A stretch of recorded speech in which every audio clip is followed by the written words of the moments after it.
Hello everyone, Mage Tech here. So, wanted to update on my solar situation. So currently, as you guys know, I have 150 watt solar panels from Goal Zero connected, and I used to have it connected to the Yeti 1000, but recently I realized 1000 watts will only provide about 4 hours worth of backup if I have everything turned on my electrical switch here for backup, which isn't ideal. So I wanted to get it so that it'd be about a day, maybe a day and a half of energy backup. So I ended up getting the Yeti Tanks. Each one of these is about 1200 watts worth of backup energy. And I got two, so that's 2400. Add 1000 watts, that's about 3400 watts per hour of backup, which is really good. So let me list off some pros and cons to the Yeti tank, as well as the Yeti expansion module, which basically can take lead acid batteries and add it as an expansion to your Yeti lithium battery.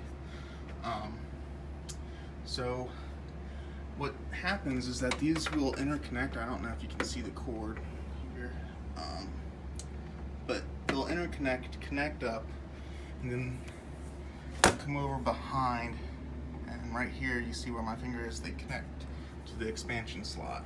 The expansion slot slides in here, and literally you have 3 total cords that are underneath here.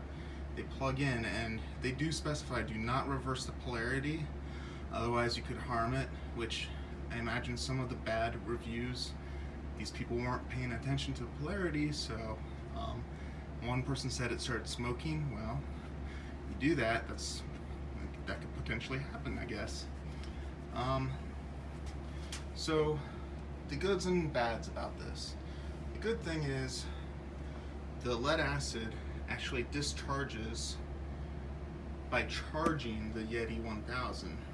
Okay, so I have my Yeti 1000 connected to the backup. Currently I'm running my fridge on it. And so what will end up happening is, as energy is being used through the Yeti 1000, the lead acid will charge the Yeti 1000.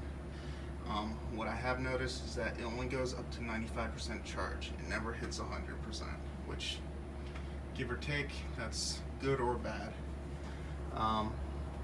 The other issue, this input port only handles 150 watts of charging. So if you want to charge more, it's not going to happen. One other thing I guess, if you guys can notice, there's no LED display that tells you how much true energy these two tanks have. It only shows with bars, and each bar is about 25% estimate of energy. So yeah, that's about it with this.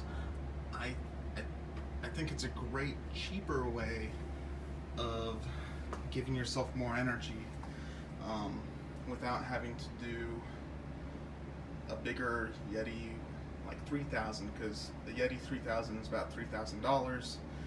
The expansion module and 2 batteries only cost me $1,000, so I saved $2,000 there. But naturally, there's cons to lead acid batteries.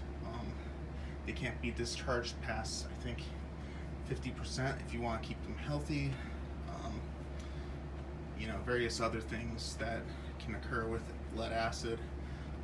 I'm just seeing how well these handle, and so far I've been having them keep my fridge running for about 8 hours a day, and it seems to be fine. As you can see with the solar, I'm getting back up to about 100% again, which is nice. But that's about it, I think. And if you guys are like, whoa, he has a lot of cables, it's because I like to hardwire things. So I have a whole bunch of networking set up being done here. But yeah, that's think that's about it. I'm sorry if there's a loud loud sound going on. My furnace is turned on right now, so it's having time of its life. And this is supposed to be springtime, so haha. I think that's about it. Alright, see you guys later.